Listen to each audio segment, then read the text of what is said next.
मेरी काउंसलिंग चिंता मत करो, 2 बाल्टी साइड में रखना, किसी को देना नहीं, वो चिंता मत वही करो, आ रही। चिंता मत करो। ठीक। हरे कृष्णा हरे तो कृष्णा बाल्टी कृष्णा कृष्णा हरे हरे हरे राम राम राम हरे हरे। हरे कृष्णा प्रभु जी, हरे कृष्णा। कैसे हैं आप? बढ़िया बढ़िया। प्रभु जी ये हमारे दोस्त हैं और बहुत ही अच्छे भक्त हैं, बहुत अच्छे डोनर हैं। तो ये बाहर से आए हैं, तो कृपया इनको प्रसाद चाहिए। प्रसाद वो खत्म हो गया। इतने जल्दी? क्या करें, अभी बताए ना प्रभु जी ये तो बड़ी दूर से आए हैं, इनको तो प्रसाद चाहिए, तो किसी भी तरीके से आप प्रसाद इतना है ही नहीं, खत्म हो गया, बिल्कुल खत्म हो गया। हरे कृष्णा, अब क्या करें? चलो करो, कोई बात अभी 2 बाल्टी कोई लेके जाते हैं और 2 हमारे मंदिर में होते हैं। वहाँ बॉम्बे में हम लोग जाते हैं, तो हमारे यहाँ पे यहाँ पे है, मैं तुलसी को हमें बड़े ध्यान से प्रसाद लेकर पैक करके भेज जो भी है तो खत्म हो गया ना, तो हो गया, खत्म हो गया। सॉरी। देखो बाल्टियों का क्या बना, जो बाल्टियां रखी थी उनका क्या बना? चलिए 13 नंबर में देखा 2 बाल्टी।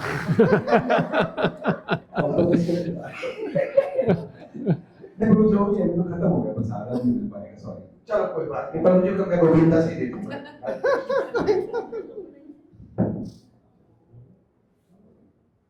हरे कृष्णा। हरे कृष्ण। वो सॉरी, वो मेरे जो भाई थे ना वो आ नहीं पाए। ये क्या बात, मैंने तो सारी चिंता से मुक्त कर दिया था आपको उस समय, अब आप मुझे चिंता दे रहे हो। प्रभु आप ऐसे क्यों करते हो? जब बात आपको पता है कि भाई सबको प्रसाद देना है, हमने आपने पहले पार्टी भर के रख ली, जो नहीं भी आ रहे हैं उनके लिए आपने प्रसाद रख दिया, जो आए हुए हैं मौके पे उनको आप प्रसाद नहीं दे रहे हो। वो मेरे खास थे। नहीं, हमारे लिए तो सभी खास है, जो मंदिर में आते हैं हमें सबको रेस्पेक्ट देनी है, सब खास है हमारे लिए, हमने सबको बराबर रखना है, सबको प्रसाद दे के भेजना है, ऐसे नहीं करना। आप दोनों आपस में करते। चलो ठीक है। हरे कृष्णा। हरे जय हो। जय। तो जो आसुरी लोग, प्रवृत्ति के लोग हैं,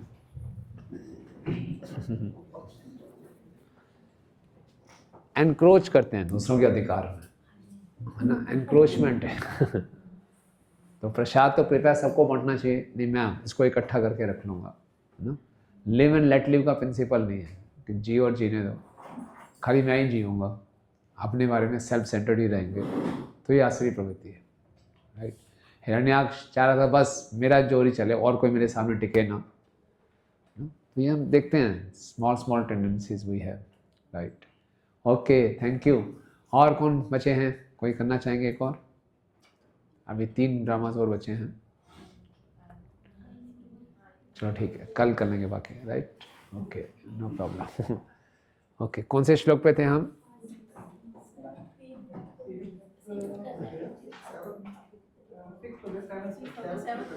7 था।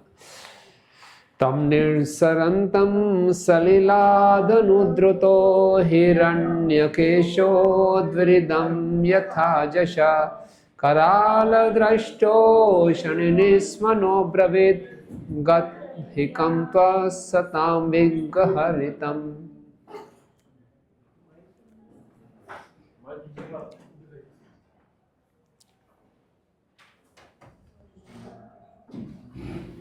सुनहरे केशों तथा ध्यावले दांतों वाले उस असुर ने जल से बाहर निकलते हुए श्री भगवान की उसी प्रकार पीछा किया जिस प्रकार कोई घड़ियाल हाथी का पीछा कर रहा हो।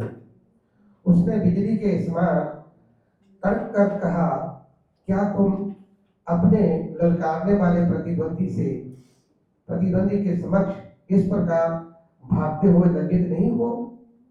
निर्लज प्राणियों के लिए कुछ भी निंदनीय नहीं होता है। जब श्री भगवान पृथ्वी का उद्धार करने हेतु उसको अपनी भुजाओं में लेकर पानी से बाहर आ रहे थे, तो उस असुर ने अपमान सूचक शब्दों के द्वारा उनका उपहास किया, किंतु श्री भगवान ने इसकी चिंता नहीं की, क्योंकि उन्हें अपने कर्तव्य का पूरा बोध था। कर्तव्यनिष्ठ व्यक्ति के लिए कोई भय नहीं रहता। इसी प्रकार जो शक्तिशाली है उन्हें अपने शत्रु के उपहास या कटु वचनों से किसी प्रकार का भय नहीं लगता। श्री भगवान को किसी से डरने की कोई बात नहीं। तो भी वे अपने शत्रु की उपेक्षा करते हुए उसके प्रति दयालु बने रहे। यद्यपि वे एक प्रकार से ललकार से भाग रहे थे, किंतु पृथ्वी को संकट से बचाने के उद्देश्य से ही उन्होंने हरणाक्ष के दैन्य वचनों को सहन कर लिया। Very important words here. क्या क्या इंपॉर्टेंट पॉइंट्स मिले आपको इसमें? एक एक करके प्लीज। यस माता जी। Lord is always conscious of his duty, and for a dutiful person there is nothing to fear. Yes, very important point. For a dutiful person there is nothing to fear. यानी कि हर व्यक्ति को अपना बस Krishna conscious बनने से पहले हमें एटलीस्ट ड्यूटी कॉन्शियस होना चाहिए। ओके, ड्यूटी कॉन्शियस होंगे तो कृष्णा कॉन्शियस बन पाएंगे। और आजकल इस संसार में ज़्यादातर लोग राइट कॉन्शियस हैं कि मेरा अधिकार क्या है, कर्तव्य कॉन्शियस नहीं है, ड्यूटी कॉन्शियस नहीं है। मुझे क्या मिलना चाहिए इसके ऊपर सबका ध्यान है, मुझे क्या करना चाहिए उस पर ध्यान नहीं है। तो ये ध्यान रखिए मुझे क्या करना चाहिए, मुझे क्या मिलना, सारी लड़ाई झगड़ा कि मुझे क्या मिलना चाहिए सब इसी पे हो रहे हैं। ओके, भक्ति में आने के बाद भी यही हमारे मानसिकता रहती है, मुझे क्या मिलना चाहिए, नहीं मुझे क्या करना चाहिए। जब करें प्रभु जी आनंद नहीं मिल रहा, नहीं क्या करना चाहिए पहले वो करो। आदरात अनुदीनम करो। रूप गोस्वामी क्या कहते हैं, स्यात् कृष्णाम चरितादि सितापि विद्या पीतोत्पत्तस्य रसिकाना रोचिकानु किंतु आदरात अनुदीनम खलु सएव जुष्टा स्वाद्वात् क्रमति तदेव गदग मूल हंत्री। कि बोले हाँ हमारी जीवा में पीलिया का रोग है, स्वाद नहीं आ रहा, किंतु आदरात अनुदीनम खलु सएव जुष्टा। आदर से और प्रतिदिन हरि नाम लेंगे तो क्या हो जाएगा, स्वादात क्रमति, धीरे धीरे स्वाद आ जाएगा। हम पहले दिन से बोलते हैं स्वाद नहीं आ रहा, स्वाद आना चाहिए, स्वाद आना चाहिए। हमेशा मुझे क्या मिल रहा है, मुझे क्या करना है वो हम सोचते नहीं है। तो one has to be duty conscious, बहुत ज़रूरी है। तो ड्यूटी कॉन्शियस आने के लिए कम से कम सत्वगुण पे होना चाहिए। एक बार सत्वगुण में आते हैं तो मालूम होता है मुझे क्या करना चाहिए क्या नहीं करना चाहिए। भगवान गीता के 18वें अध्याय में बताते हैं कि 3 प्रकार की बुद्धि होती है। जो सत्वगुणी बुद्धि जानती है क्या ठीक है क्या गलत है, रजोगुणी बुद्धि कंफ्यूज रहती है, और तमोगुणी बुद्धि ठीक को गलत और गलत को ठीक मानती है। तो एटलीस्ट हमें ये तो मालूम है what I am suppose to do और do what I am suppose to do. हर परिस्थिति में हमें ये सोचना चाहिए कि इस परिस्थिति में मेरी क्या ड्यूटी है, मेरी क्या सेवा है। तो ये ड्यूटी कॉन्शियस होना है, उसमें फिर डरना नहीं है, डरना नहीं है। मेरी ड्यूटी क्या है उसको करें, चाहे जितनी मर्जी भयानक स्थिति क्या हो, अपने आप वो ठीक होती जाएंगी अगर हम अपनी ड्यूटी को पूरा करते रहेंगे। भक्तिविनोद ठाकुर जी ने जब विश्वकिशन को पकड़ लिया तो विश्वकिशन ऐसा मायावी था, वो नकली महाविष्णु घूम रहा था, सब उसको महाविष्णु मानते थे। उसके पास ऐसे शक्तियाँ थी। भक्तिविनोद ठाकुर जी की पत्नी बीमार पड़ गई, बच्ची शरीर छोड़ने को तैयार हो गई। भक्तिविनोद ठाकुर ने उनकी पत्नी ने बोला छोड़ दो उसको, बोला मेरा पूरा परिवार शरीर त्याग देंगे, मैं इसको छोड़ूंगा नहीं, है ना। ड्यूटी कॉन्शियस, वो डरे नहीं। श्रीला प्रभुपाद जी को बहुत से लोगों ने निंदा की, उनके गुरु भाइयों ने उनकी निंदा की, क्या विदेशी मलेच्छों को आप ब्राह्मण बना रहे हो। प्रभुपाद जी घबराए नहीं। यहाँ आप लिख रहे हैं ना, similarly those who are powerful have no fear of derision और unkind words from an enemy. तो डरना नहीं है। क्या करते रहे प्रभुपाद जी, आप जानते हैं कलकत्ता में जब प्रभुपाद जी हरे कृष्णा उत्सव कर रहे थे तो नक्सलाइट्स थे वहाँ पे, है ना, थ्रेटन किया था फ्लाई और डाई, भाग जाओ नहीं तो मार दिए जाओगे। प्रभुपाद ने फिर भी पंडाल प्रोग्राम किया, डरे नहीं प्रभुपाद। ओके, तो those for a dutiful man there is nothing to fear. अपनी ड्यूटी करें, धर्मो रक्षति रक्षता। ड्यूटी का मतलब है अपने धर्म का पालन करना, चाहे जैसे मर्जी परिस्थिति हो, धर्म का पालन करेंगे, धर्म हमारी रक्षा करेगा, ये करना है। तो और बहुत से एग्जाम्पल्स हैं शास्त्रों में। भगवान राम ने ड्यूटी का पालन किया। अगले दिन अभिषेक होना है और कैकेयी ने बोला जाओ, चले गए, डरे नहीं,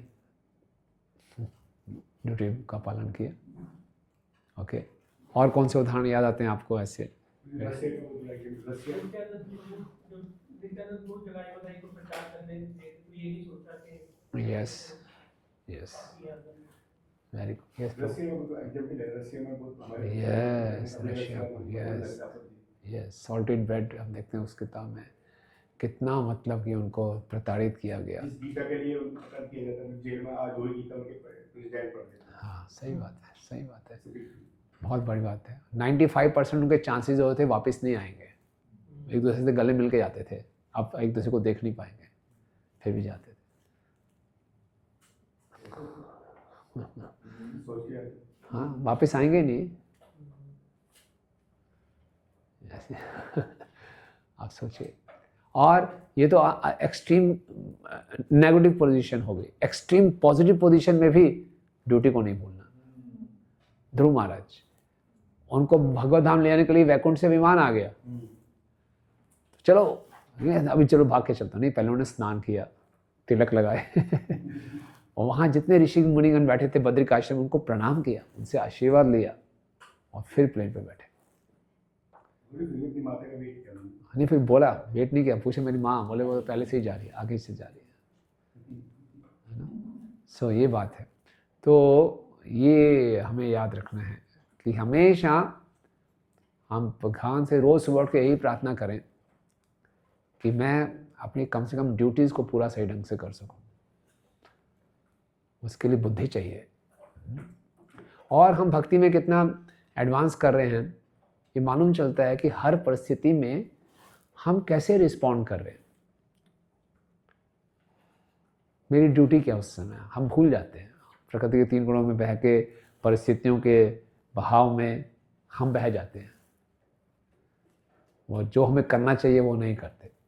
तो मैं सही परिस्थिति में, हर परिस्थिति में मैं सही कार्य कर सकूं, इसके लिए प्रार्थना करनी चाहिए।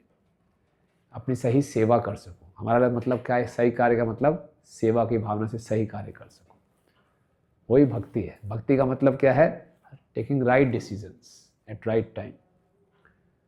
राइट डिसीजन मतलब मटेरियली एंगल से नहीं, राइट डिसीजन मतलब कि सही चेतना के साथ मैं वो कार्य को कर सकूं। राइट।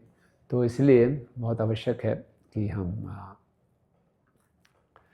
जिस प्रकार से बहुत उन्नत भी हो जाए। हरिदास ठाकुर 192 वाला करते थे, महाप्रभु ने बोला छोड़ दो, अब नामाचार्य बहुत हो गया। बोला नहीं नहीं, ये तो करना ही है। इसी तरह से कदम कानन स्वामी महाराज, उनके गुरु जयदत्त स्वामी महाराज बोले 16 वाला रहने दो।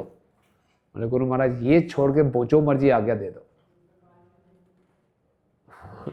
हमारे को वही बोले थैंक यू गुरु महाराज आप पहचान गए थैंक यू सो मच, आप बहुत दयालु हैं लास्ट मिनट तक मतलब कि कोई जरूरत नहीं थी, लास्ट डे तक 16 वाला कि मेरी ड्यूटी करने दीजिए मुझे। कितनी विशेष बात है ना, ये लिविंग एग्जाम्पल है, कितना इंस्पायरिंग एग्जाम्पल है।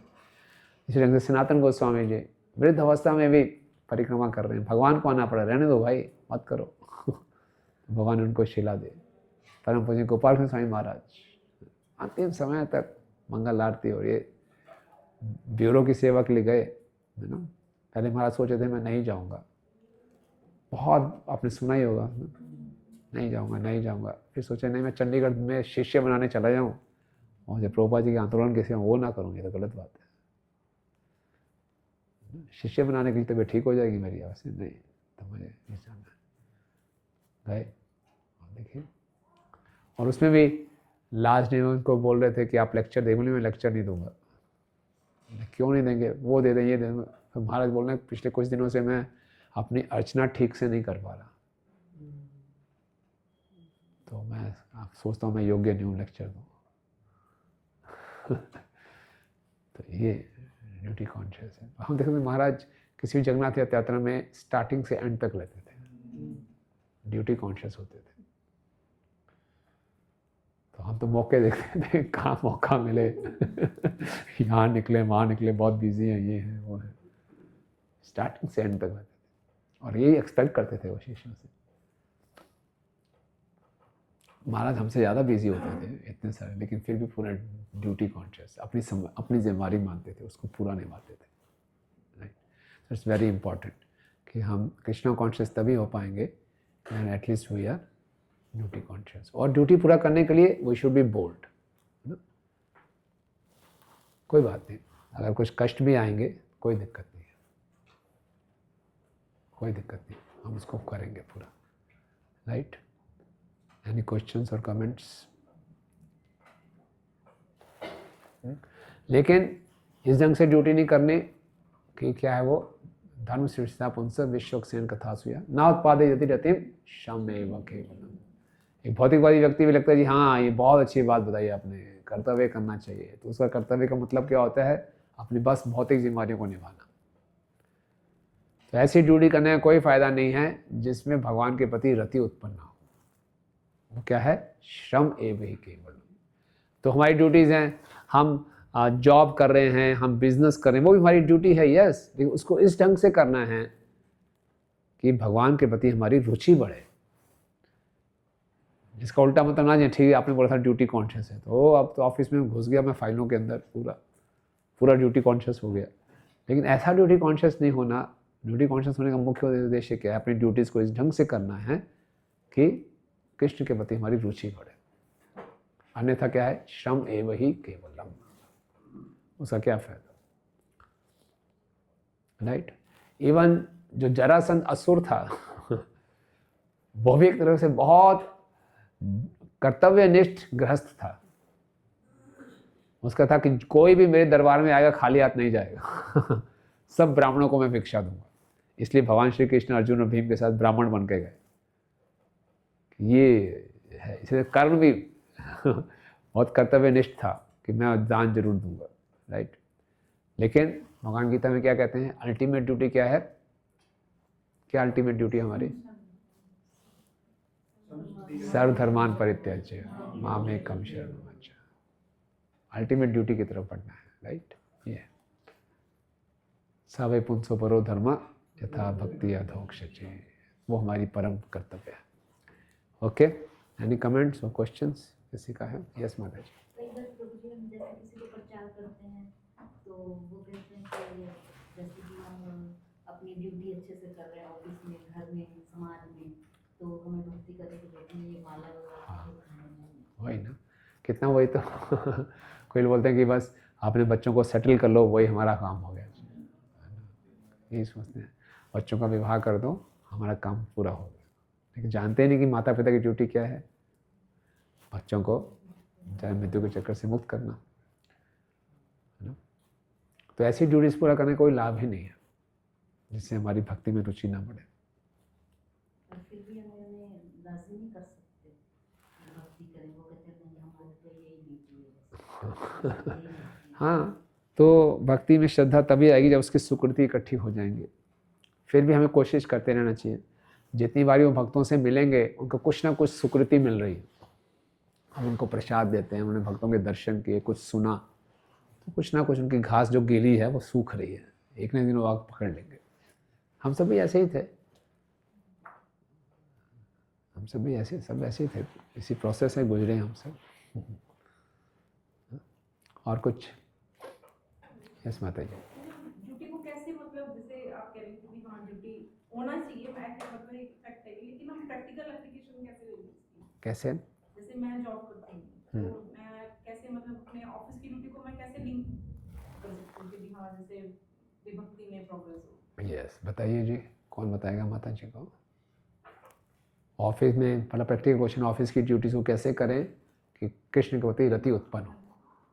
और कोई आधा जी हाँ, मैं प्रे करके भगवान से बैठती हूँ कि भी एज मैं आपने मुझे सर्विस दी है, लेकिन फिर भी मतलब मोर प्रैक्टिकल एप्लीकेशन जिससे बस मतलब वो इतना ही है कि मैं वो करती हूँ लेकिन वो इतना मतलब रियलाइज नहीं है। और कुछ? इतना मतलब थोड़ी देर बाद फिर मतलब मैं काम में ज़्यादा इन्वॉल्व हो जाती हूँ। नहीं, काम तो करना ही पड़ेगा, काम। प्रैक्टिकल कैसे वो? हाँ, अब हम ऑफिस में बैठ के माला थोड़ी करोगे आप, काम तो करेंगे। और हमारे गुरु महाराज थे तो वो भी, उनको भी प्रभुपाद जी ने बोला था कि हाँ अपनी वो करो, जॉब मत छोड़ो, जॉब करो, राइट। लेकिन सारा जो धन है वो हमें दे दो। यस, एक तरीका ये भी है।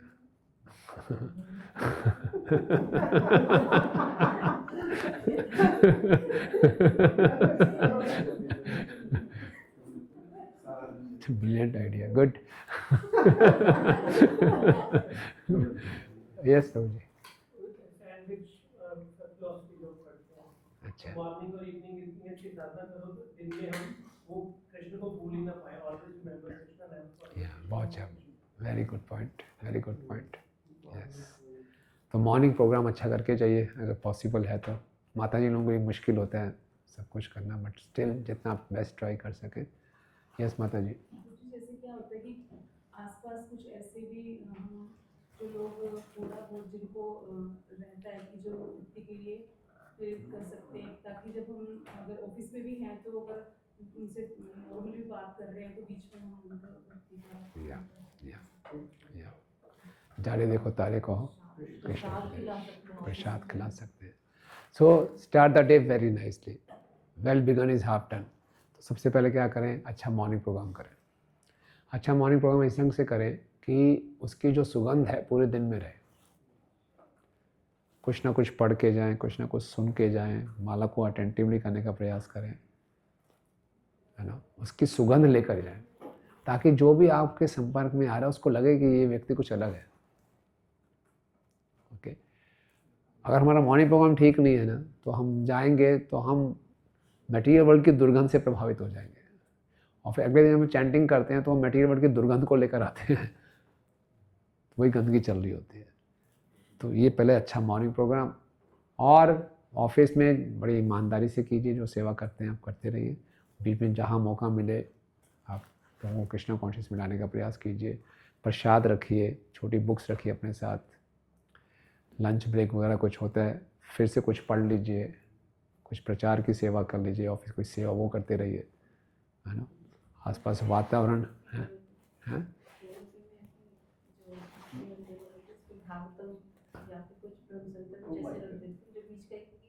ब्रेक में लेती नहीं, सब लेते हैं तो उसमें फिर पढ़ लेते हैं.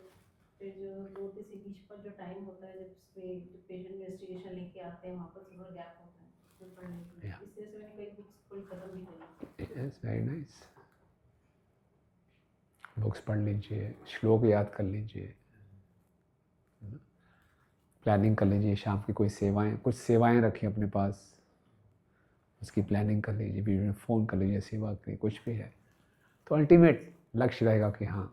और शाम को भी कुछ ना कुछ अगर आपके पास सेवा है, मंदिर में आना है, कुछ करना है तो पैक्ड रहेगा पूरा, राइट. और फिर जो फल मिलता है आपको, माता जी ने 100% बोला, कोई बात नहीं 100% नहीं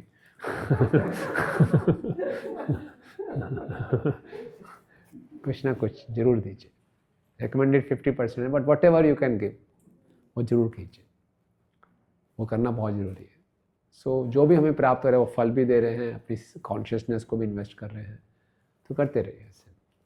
this is the best way, right. और कुछ या राइट माता जी. ओके. श्लोक संख्या 8. सगाम उदस्तात् सलिलस्य गोचरे विन्यस्य तस्याम अदधास्व सततम् अभीष्टो विसृजा प्रसूने आपूर्ण्यमानो विबुधे पश्योतरे. श्री भगवान ने पृथ्वी को लाकर जल की सतह पर अपनी दृष्टि के सामने रख छोड़ा और अपनी निजी शक्ति को उसमें स्थानांतरित कर दिया, जिससे वह जल पर तैरती रही. शत्रु के देखते ही देखते ब्रह्मांड के सृष्टा ब्रह्मा ने उनकी स्तुति की और अन्य देवताओं ने उन पर फूलों की वर्षा की. यस, पढ़िए प्लीज. असुर लोग यह कभी नहीं समझ पाएंगे कि पूर्ण पुरुषोत्तम श्री भगवान ने जल पर पृथ्वी को किस प्रकार तैरा दिया, किंतु भक्तों के लिए श्री भगवान का यह कृत्य तनिक भी आश्चर्यजनक नहीं है. न केवल पृथ्वी वरन न जाने कितने लाखों करोड़ों ग्रह वायु में तैर रहे हैं और उन्हें तैरने की यह शक्ति ईश्वर ने प्रदान की है. इसकी कोई अन्य व्याख्या नहीं की जा सकती है. भौतिकवादी यह व्याख्या कर सकते हैं कि सभी लोग गुरुत्वाकर्षण के नियमानुसार तैर रहे हैं, किंतु यह गुरुत्वाकर्षण का नियम परमेश्वर के ही नियंत्रण पर कार्यशील होता है. श्रीमद् भगवद गीता का भी यही कथन है, जिसमें श्री भगवान के वचन द्वारा पुष्टि की गई है कि भौतिक नियम तथा प्राकृतिक नियम अथवा समस्त लोगों की उत्पत्ति, पालन और वृद्धि इन सब के पीछे श्री भगवान का हाथ है। श्री भगवान के कार्यकलापों को ब्रह्मा आदि देवता ही समझ सकते हैं। अतः जब उन्होंने श्री भगवान की असाधारण शौर्य को देखा, जिससे वे पृथ्वी को जल की सतह पर रख सके थे, तो उन्होंने श्री भगवान के इस दिव्य कृत्य के लिए उन पर फूलों की बौछार कर दी। और कौन कौन से हमें मिरेकल्स दिखाई देते हैं भगवान के? ये सारे ग्रह चलने के से टकराता नहीं। और सूर्य अपने टाइम पे आता है, टाइम पे आता है। और यस, छोटी सी बीज इतना बड़ा पेड़ है। Yes Prabhu. Distance of the planets from the sun, exact distance पे ताकि लाइफ सस्टेन हो जाए। थोड़ा सा सन नीचे आ गया तो सब जल जाएंगे। और क्या चमत्कार है। यस, कमाल है। यस, क्या फूलों में कितने अच्छे रंग हैं, मल्टी कलर हैं। पक्षियों के कितने मल्टी कलर हैं, कितने चमत्कार हैं। गाय को घास खिलाते हैं, दूध दे देती है। कोई मशीन बना दो आप ऐसा। कोई भी इन्वेस्टमेंट नहीं, घास खिलाओ और दूध मिल रहा, दूध से क्या क्या हो जाएगा। कितने चमत्कार हैं। और फिर भी हैं, हाँ, फिर माँ के गर्भ में उसके बच्चे का पूरा पोषण हो रहा है, माँ का दूध आता है। तो इतने चमत्कार होते हुए भी लोग भगवान की सब भगवत्ता को स्वीकार नहीं कर रहे हैं। क्या आप देखिए। और भगवान भी जो ऐसे लोग होते हैं उनके इंटेलिजेंस प्रोवाइड करते हैं। ठीक है, आप मुझे भूलना चाहते हैं और नास्तिक बना देते हो, डोंट वरी, और आइडियाज़ देंगे जिससे वो भगवान को डिफाई कर सकें। और जो भगवान के भक्त हैं, जो भगवान के पास आना चाहते हैं, उनको भगवान और बुद्धि देंगे कैसे मेरे पास आएगा। जैसा आप चाहोगे भगवान वैसी बुद्धि प्रदान कर देंगे। ये भगवान की विशेषता है। कितने भगवान अनासक्त हैं, ये भगवान का ऐश्वर्य है, रिनंसिएशन का। हम किसी चीज़ की उत्पत्ति करते तो उससे पूरे आसक्त हो जाते हैं। मेरे बच्चे को मेरे जैसा ही चलना चाहिए क्योंकि मैंने उत्पन्न किया है। हम भी भगवान के बच्चे नहीं, हम भगवान के अनुसार नहीं चल रहे तो भगवान कोई बात नहीं। हम कुछ भी करते हैं हम उससे आसक्त हो जाते हैं, लेकिन भगवान बिल्कुल अनासक्त है। ये भगवान का ऐश्वर्य है। बहुत बड़ा चमत्कार होता है कि जो बेबी अंदर बनता है 9 महीने के अंदर, 2 महीने के अंदर इतनी परफेक्ट तरीके से बनता है वहाँ पर है इसमें। और उसको स्टडी करने के लिए अगर 1 मिलीमीटर इतनी नर्व इधर से इधर है तो 1 मिलीमीटर सभी में होगी वहाँ पर। वेरी एक्यूरेट है वहाँ पर। उसको एक अंक ब्रेन को पढ़ने के लिए 10-11 साल लगते हैं। वो 9 महीने में इतना परफेक्ट ब्रेन बना देते हैं, इतनी इंटेलिजेंस बना देते हैं कि उसको पूरी लाइफ लगा देते हैं एक पार्ट को लेने में। उसमें भी रिसर्च पूरी नहीं होती है, लेकिन 9 मंथ्स में भगवान क्या से क्या एक छोटे से मतलब इतने से एरिया के अंदर वो सब बना देते हैं। कमाल है। कहाँ कहाँ से क्या क्या आ जाता है, एक खून से क्या क्या बन जाता है। एक सेल से पूरा कैसे हो जाता है। और जो गाय का बछड़ा निकलता है वो तो बिल्कुल पूरा चलते फिरते निकलता है। अमेजिंग क्या है। और फिर भी आज के साइंटिस्ट लोग, भगवान प्रभुपाद कहते हैं साइंस में कोई गड़बड़ नहीं, लेकिन साइंस का उपयोग करें भगवान की प्रशंसा करने के लिए कि क्या भगवान ने बनाया है, और भगवान को डिफाई करने के लिए अपने साइंस का उपयोग कर रहे हैं। कितनी बड़ी आसुरी प्रवृत्ति है। गुड। हाँ, इतने करोड़ों इंसान हैं, सभी की आइडेंटिटी सबकी अलग अलग है, सबका चेहरा अलग है, कोई सेम नहीं है, कोई डुप्लीकेट नहीं हो रहा, रिपीट नहीं हो रहा। So amazing. या परानुशक्तो तपनीयोपकल्पं महागतं कांचन चेत्रदंशं ममार्ण्यभीक्ष्णं प्रतुदन्तं दुरक्ते प्रचंडमन्यो प्रहसस्तं बभाषे। शरीर में प्रचुर आभूषण कंकन तथा सुंदर स्वर्ण कवच धारण किए हुए वह असुर एक बड़ी सी गदा लिए श्री भगवान का पीछा कर रहा था। श्री भगवान ने उसके भेदने वाले सभी दुर्वचनों को सहन कर लिया तथा प्रत्युत्तर में उन्होंने अपना प्रचंड क्रोध व्यक्त किया। श्री भगवान चाहते तो उस असुर को तभी दंड दे देते जब वह उनका कटु वचनों से उपवास कर रहा था, किंतु श्री भगवान उसको सहन करते रहे जिससे देवता प्रसन्न हो और समझे कि अपना कार्य करते हुए उन्हें असुरों से भयभीत नहीं होना चाहिए। वे अपनी सहनशीलता इसलिए भी प्रदर्शित करते रहे जिससे कि देवताओं का भय दूर हो जाए तथा वे समझे कि उनकी रक्षा के लिए श्री भगवान सदैव उपस्थित रहते हैं। असुर द्वारा श्री भगवान का उपवास कुत्तों को भौंकने के समान ही था। श्री भगवान को उसकी तनिक भी चिंता नहीं थी। वे तो जल में से पृथ्वी के उद्धार कार्य में व्यस्त थे। भौतिकवादी असुरों के पास पर्याप्त सोना हो रहता है और वे यह सोचते हैं कि स्वर्ण की बड़ी मात्रा भौतिक बल तथा लोकप्रियता उन्हें श्री भगवान के क्रोध से बचा ले। तो इसीलिए भगवान अपनी ड्यूटी करते हुए सारे कष्ट सह रहे हैं, अपना अपमान भी सह रहे हैं, ताकि अगर भगवान वहाँ पे लड़ाई शुरू कर देते थे तो देवता घबराए थे, पृथ्वी फिर डूब जाएगी। तो चिंता मत करो, मेरी फर्स्ट प्रायोरिटी है आपको रक्षा करना, ये तो मैं तो उसको निपट लूँगा, कोई बात नहीं।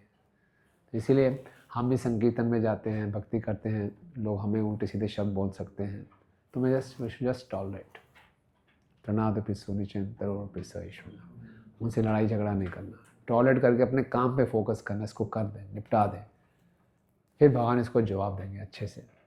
शिवा संगम में जब कीर्तन होता था तो बहुत उनकी निंदा करते थे श्रीवास ठाकुर की, डराते थे, धमकाते थे, लेकिन वो बिल्कुल डरे नहीं। महाप्रभु ने बोला डरो मत, मैं आपके साथ हूँ। राइट।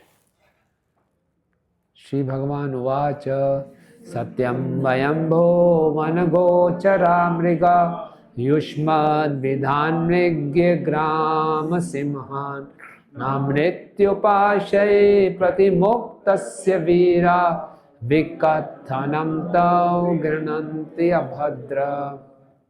श्री भगवान ने कहा, सचमुच हम जंगल के प्राणी हैं और तुम जैसे ही शिकारी कुत्तों का हम पीछा कर रहे हैं। जो मृत्यु के बंधन से मुक्त हो चुका है वह तुम्हारी आत्मश्लाघा से नहीं डरता, क्योंकि तुम मृत्यु बंधन के नियमों से बंधे हुए हो। तात्पर्य, भले ही असुर तथा नास्तिक लोग पूर्ण पुरुषोत्तम भगवान का लगातार अपमान करें, किंतु वे यह भूल जाते हैं कि वे जन्म मृत्यु के नियमों से बंधे हैं। वे सोचते हैं कि परमेश्वर के अस्तित्व को नकारने मात्र से अथवा प्रकृति के कठोर नियमों का अतिक्रमण करने से वे जन्म मृत्यु के चुंगल से बच सकते हैं। श्रीमद् भगवद गीता में कहा गया है कि ईश्वर की दिव्य प्रकृति को समझ लेने मात्र से मनुष्य श्री भगवान के धाम को लौट सकता है, किंतु असुर तथा नास्तिक लोग श्री भगवान के स्वभाव से परिचित नहीं होना चाहते, फलतः वे जन्म मृत्यु के बंधन में पड़े रहते हैं। यस। तो बहुत प्रयास किए जा रहे हैं किसी न किसी ढंग से मृत्यु से बचने के लिए ना, आर्टिफिशियल तरीकों से मृत्यु से बच जाएं। वॉल्ट डिस्ने का नाम सुना था ना आपने? उसने अपने बॉडी को कई साल उसकी बॉडी तेल में रखी गई, उसमें मैं वापस आऊँगा, कितने पैसे खर्च दिए।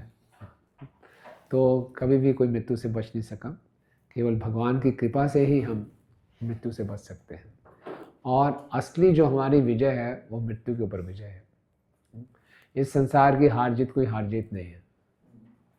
हम इस संसार की हार जीत को ज़्यादा ध्यान देते हैं कि मैं जीत गया, वो हार गया, उसको मैंने हरा दिया, लेकिन मृत्यु के सामने सबको हारना पड़ता है। मृत्यु से वही जीत सकता है जिसके ऊपर भगवान की कृपा हो। तो हमारा जो मनुष्य जीवन मिला है वो क्या है? मृत्यु से जीतने के लिए। अदरवाइज पराभावस्तावल अबोध जातो यावत न जिज्ञासत आत्मतत्व। भगवान ऋषभ देव बता रहे हैं पराभावस, उसका जीवन डिफीट है, वो हार है, विफल है, जिससे मनुष्य जीवन प्राप्त करके यावत न जिज्ञासत आत्मतत्व, आत्मतत्व की जिसने जिज्ञासा नहीं की।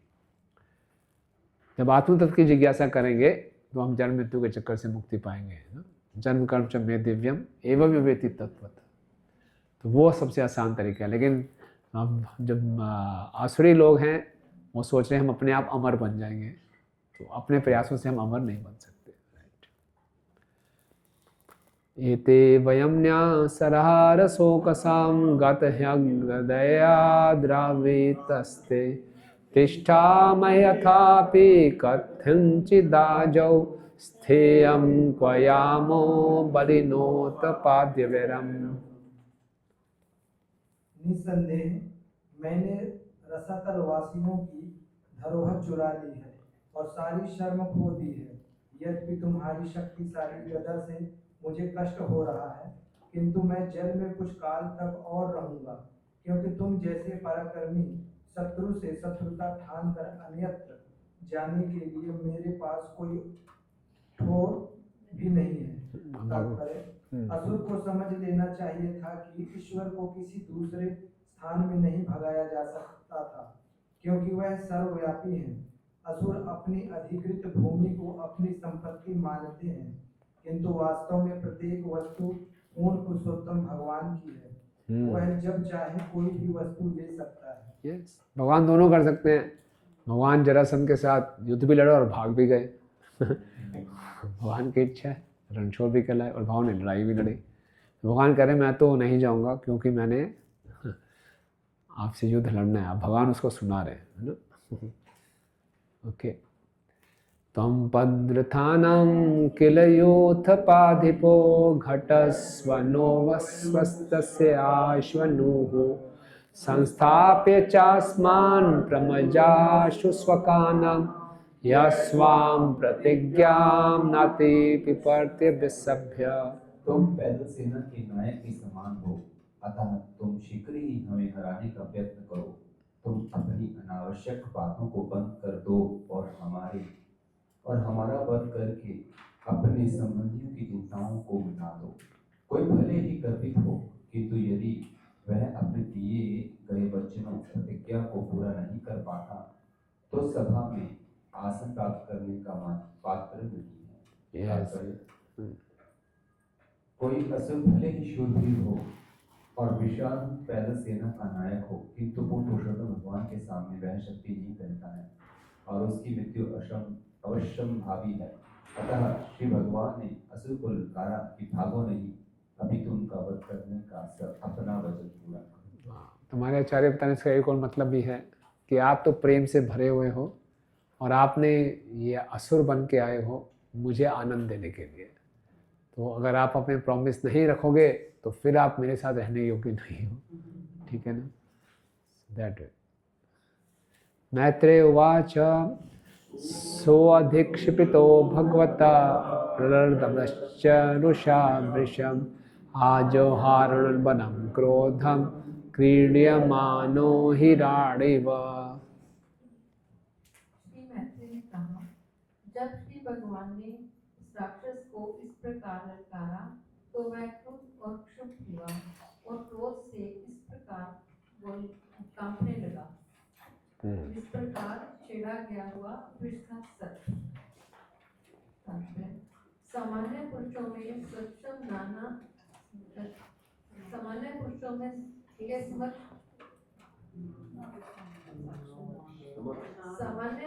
के समक्ष नाग सर्प अत्यंत डरावना हो जाता है, किंतु सपेरे के समक्ष तो वह खेलने की वस्तु बन जाता है।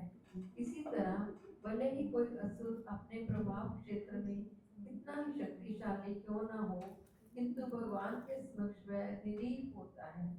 रावण देवताओं के समक्ष अत्यंत भावना व्यक्ति था, किंतु जब वह भगवान रामचंद्र के समक्ष आया तो कांप रहा था और उसने अपने देव शिवजी से प्रार्थना की, किंतु कोई लाभ नहीं हुआ। भगवान के सामने छोड़ो, हमने देखा छोटे वायरस के सामने सब बड़े बड़े लोग काम पड़े। भगवान को आने की जरूरत नहीं है।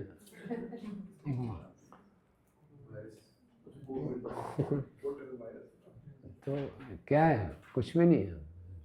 कितना सबको बेनमून बना दिया था वायरस ने। और यहाँ पे विष्णु शिवनाथ चक्रवर्ती ठाकुर जी बता रहे हैं कि जो एक क्रोध आया उसको, ये वास्तव में असली क्रोध नहीं था, ये तमोगुण का क्रोध नहीं था। हिरण्याक्ष और हिरण्यकशिपु जय विजय हैं, शुद्ध सत्व में है। ये केवल भगवान को आनंद देने के लिए लीला है। हाँ, उन्हें तब तो फिर लीला का तभी तो आनंद आएगा। मालूम चल रहा है एक्टिंग कर रहे हैं तो वो आनंद नहीं आएगा। हाँ, उसमें भगवान ही भूल जाते हैं, भगवान ही पूरा आनंद लेते हैं। तभी तो आनंद आएगा। तभी हृदय से गालियाँ निकल रही हैं, गुस्सा आ रहा है, तभी हो रहा है। एक्टिंग हुई तो फिर वो आनंद आने आएगा। सृजन अर्मृषिता श्वासन मन्यु प्रचलितेन्द्रिया आसाद्य तरसादैत्यो गद्या न्यन्यद्यद्धरिम। क्रोध के मारे सारे अंगों को कंपाते तथा काटता हुआ वे राक्षस तुरंत भगवान के ऊपर झपट पड़ा और उसने अपनी शक्तिशाली गदा से उन पर प्रहार किया। अब एक्शन शुरू हो गया। भगवांस्तु गदा वेगम विशिष्टम रिपणो रसी अवचत्न्या तिरोशीनो योगारूढ़ एवांतकम। भगवान ने एक ओर सरक कर शत्रु द्वारा अपने वक्ष तल पर चलाई गई गदा के प्रखर प्रहार को उसी प्रकार झुठला दिया जिस प्रकार सिद्ध योगी मृत्यु को चकमा दे देता है। यस, पढ़िए तात्पर्य। यहाँ यह उदाहरण दिया गया है कि परम योगी प्राकृतिक नियमों से प्रदत्त मृत्यु को भी जीत सकता है। भगवान के दिव्य शरीर पर शक्तिशाली गदा से प्रहार करना असुर के लिए निष्प्रयोजन होता है, क्योंकि भगवान के शौर्य से कोई पार नहीं पा सकता। सिद्ध योगी प्रकृति के नियमों से मुक्त होते हैं, अतः उन पर मृत्यु का भी वश नहीं चलता। ऊपर से ऐसा लगता है कि योगी पर मृत्यु का प्रहार हो रहा है, किंतु भगवान की सेवा करते रहने के लिए वह उनकी कृपा से ऐसे अनेक प्रहारों पर विजय प्राप्त कर लेता है। चूंकि भगवान अपने शौर्य के बल पर स्वच्छंद रहते हैं, अतः भक्त भी उनके अनुग्रह से उनकी सेवा के लिए जीवित रहते हैं। प्रभुपाद जी का रियलाइजेशन है। प्रभुपाद जी भगवान की सेवा के लिए जीवित रहे। जब प्रभुपाद अपने दिनों में थे, अंतिम दिनों में थे, प्रभुपाद ने खाना पीना बंद कर दिया था और बहुत से भक्त आए प्रभुपाद जी के पास। प्रभुपाद नहीं, अब मत जाइए। बहुत जब रिक्वेस्ट किया, फिर प्रभुपाद ने ठीक है, फिर प्रभुपाद ने खाना पीना शुरू किया, अपनी लाइफ को बढ़ा दिया आगे। इसलिए उनसे प्रभु जयप्रकाश स्वामी महाराज जी को देखते हैं, है ना। उनके जो सेवक हैं महावरा प्रभु, तो किसी एस्ट्रोलॉजर के पास गए और जब महाराज का उन्होंने दिखाया सारा, तो बोले व्यक्ति ने अपने आप को रोका हुआ है ना, जस्ट टू सर्व हिज गुरु। तो गुरु ने जो उनको प्रोजेक्ट दिए, सेवा दी है, तो ये नहीं जाना, इनकी ज़बरदस्त विल पावर है कि वो अपने आप को रोका हुआ है कि मैं गुरु ने जो मुझे सेवा दी थी मायापुर प्रोजेक्ट की, वो पूरा करके ही जाऊँगा। आगे था आप देखिए कैसी स्थिति है महाराज की, कितने सालों से। और उसी समय मतलब कि डॉक्टर्स वर होपलेस, कोई चांस ही नहीं था। तो उनको देखकर डॉक्टर्स ने बोला कि हम मानते हैं भगवान है। उनकी स्थिति को देखकर डॉक्टर्स भक्त बन गए कि ये डिटर्मिनेशन है कि मैंने करना है। तो अगर कोई शुद्ध भक्त है, वो भगवान की सेवा करना चाहता है, तो भगवान करते हैं। तो ये भक्तों के ऊपर है। भक्त चाहे अब ठीक है बहुत हो गया मेरी सेवा। भक्तिचार्य स्वामी महाराज ने 2010 या 12 में, अब 12 में थे शायद, अपनी प्रभुपाद जी की व्यास पूजा ऑफरिंग में लिखा कि प्रभुपाद बहुत हो गया, मुझे लगता है कि आप मुझे ऐसे छिप के देखते हैं फिर गायब हो जाते हैं ना, मैंने आपने जो दिया था कर ही दिया, आप बुला लीजिए अपने पास। उनकी इच्छा थी जाने की, इच्छा थी। इसीलिए कोविड के टाइम में उन्होंने लेक्चर भी दिया कि प्रभुपाद ने हमें ऐसे ट्रेन नहीं किया कि जगह बैठो, जबरदस्ती गए, मतलब ही just wanted to give up his body that. तो जो शुद्ध भक्त होते हैं वो भी जो प्रभुपाद कह रहे हैं, as a lord exist by own independent progress, by the grace of the lord devotees also exist for his service, कि उनकी सेवा के लिए। ओके, तो जो असुरी लोग होते हैं वो मृत्यु को से बचना चाहते हैं कि हम ज़्यादा से ज़्यादा इंद्रिय कर सकें, और भक्त लोग मृत्यु को टालते हैं कि ज़्यादा से ज़्यादा भी अब सेवा कर लो, सेवा पूरी कर लो। भगवान भक्त लोग तो मरते नहीं हैं ना, भक्त लोग तो मरना तो उसको होगा जिसका दोबारा से जन्म होगा। भक्त लोगों ने सीधा भगवत धाम ही जाना है, राइट। क्या है वो, उद्यनस्तन चन्यासो आयु हरति वै पुंसाम उद्यनस्तन चन्यासो तस्य दक्षिणा नितम उत्तम श्लोक वार्ता है। सूर्य के उदय और सूर्य के अस्त होने में हमारी आयु हर ले जाती है, लेकिन जो भगवान के भक्त हैं, जो भगवान का गुणगान करने में लगे हैं, उनके लिए ये रूल अप्लाई नहीं होता। क्यों? क्योंकि जो भगवान के भक्त हैं उनकी आयु नहीं हरी जाती, वो तो क्या कर रहे हैं, सीधा भगवत धाम की ओर जा रहे हैं, तो वो मृत्यु को प्राप्त नहीं हो रहे। बाकी लोग मृत्यु की ओर बढ़ रहे हैं, भक्त भगवत धाम की ओर बढ़ रहे हैं। लेकिन भक्त चाहते हैं नहीं, जब भी मैं ही आपको छोड़ सेवा करना चाहता हूँ, उनकी इच्छा है, भगवान से उनका आदान प्रदान है जो है। राइट, ओके, एक और पढ़ लेते हैं। पुनर्गदाम स्वमादाय भ्राम्यन्तम अभीक्षण अभ्यद्वादाधरे क्रोधा संसराभाद दष्टझदम। तब श्री भगवान अपना क्रोध प्रदर्शित करते हुए उस राक्षस की ओर झपटे जो क्रोध के कारण अपने होंठ चबा रहा था। उसने फिर से अपनी गदा उठाई और उसे बारंबार घुमाने लगा। हरे कृष्ण। अनुवाद पढ़िए नेक्स्ट। तब श्री भगवान ने अपनी गदा से शत्रु की दाहिनी भौं पर प्रहार किया, किंतु वह असुर युद्ध में कुशल था, इसलिए हे भद्र विदुर, उसने गदा की चाल से अपने आप को बचा लिया। इस प्रकार असुर हिरण्याक्ष तथा भगवान हरि ने एक दूसरे को जीतने की इच्छा से क्रुद्ध होकर अपनी विशाल गदाओं से एक दूसरे पर प्रहार किया। तात्पर्य हरियाक्ष हिरण्याक्ष का दूसरा नाम है। ओके। दोनों योद्धाओं में तीखी स्पर्धा थी। दोनों के शरीरों पर एक दूसरे की नुकीली गदाओं से चोटें लगी थी और अपने अपने शरीर से बहते हुए रक्त की गंध से वे अत्यधिक क्रुद्ध हो चले थे।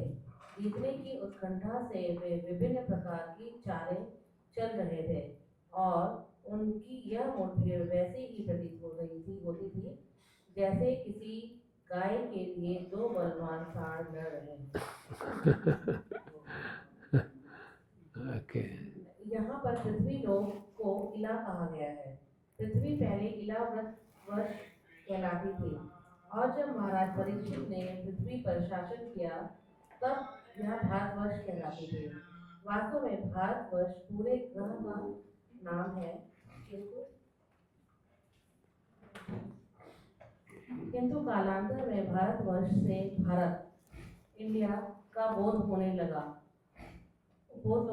है। जिस प्रकार कुछ काल वर्ष पूर्व भारत का विभाजन पाकिस्तान तथा हिंदुस्तान में हुआ, उसी प्रकार पृथ्वी पहले इलावत वर्ष कहलाती थी, किंतु जो जो समय व्यतीत होता गया यह अनेक राष्ट्रों की सीमाओं में बढ़ती चली गई।